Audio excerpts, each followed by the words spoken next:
Maraming salamat at sa pagkakataon nito ay at least yung minimisip nila ay nangyari na. Kaway kayo dyan, kaway oh. Dahil maalala ko lang.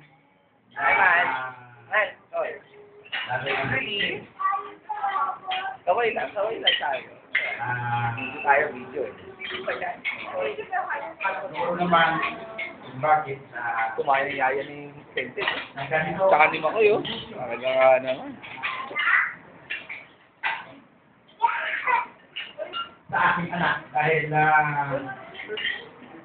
nung siya ay pinangayak namin ay siya na yung bunso, ganun ka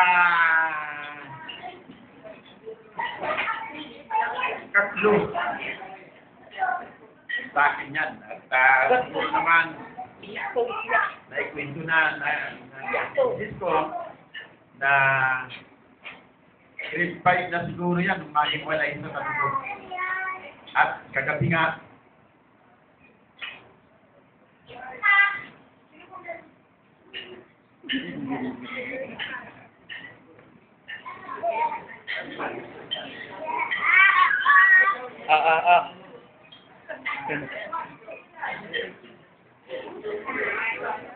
And, laki ng damit to. siguro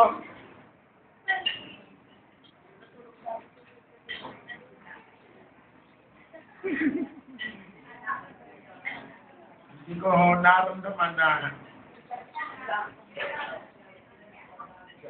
sabi namin pati sa psikolog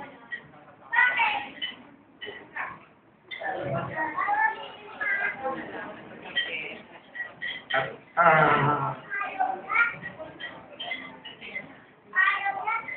hindi niya lang siguro masabi na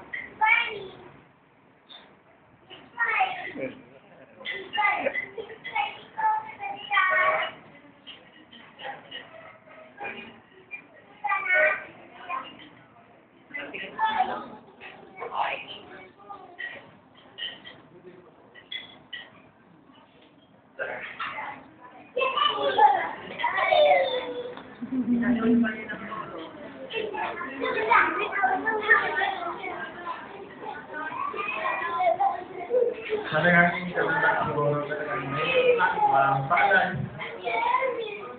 yung isang so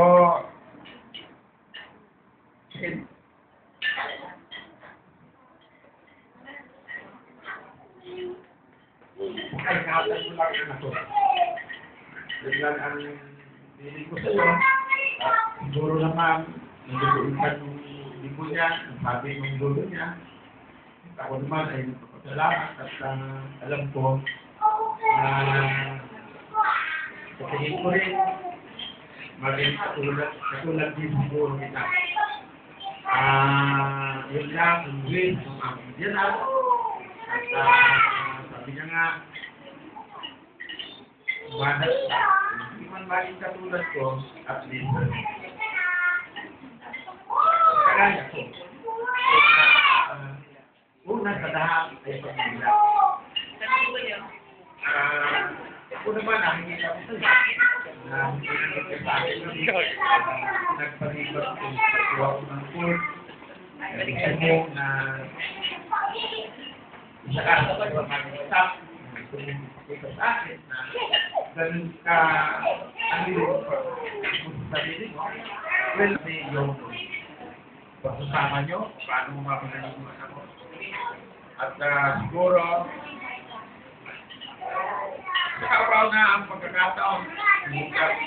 Ang kanina rin. Video lang.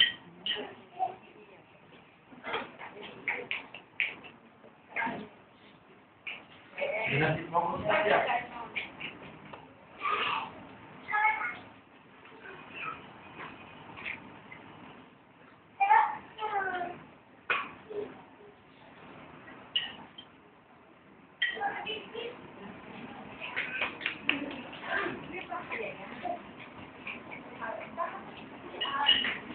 Ganun sa makarating ako ng buti. Tutuwa.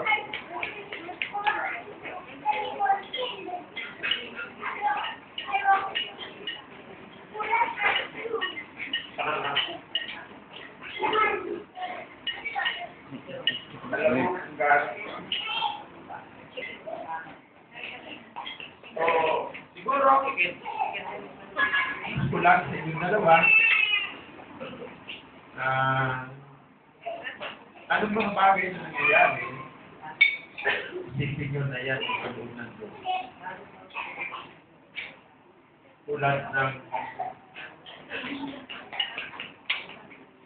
pagsasabi nyo na hindi yan inanok ng iba. Of course, kayo yung sinadhana talaga. So, yun lang, pagkaibagan nila. At sa lahat naman, sa lalaki, alam ko naman na tayo minsan ay hindi rin talaga perfecto. Pero hindi sa lahat na unahin mo. Bago ang lahat, pamilya mo.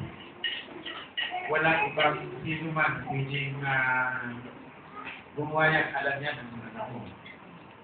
Oo, nung araw, sabi ko nga sa'yo, kahit malaki yung kwarto namin ko, walang dumadapong langaw na hindi ako matutulog at hindi ko napapanalo. Ganun ko ang hanahan. So, sana yun lang ang hinig ko. Kinuha ko na ayos, puro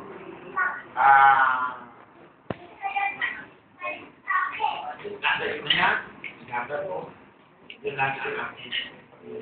Yun lang siguro, at maganda pa nga tunay sa inyo lahat.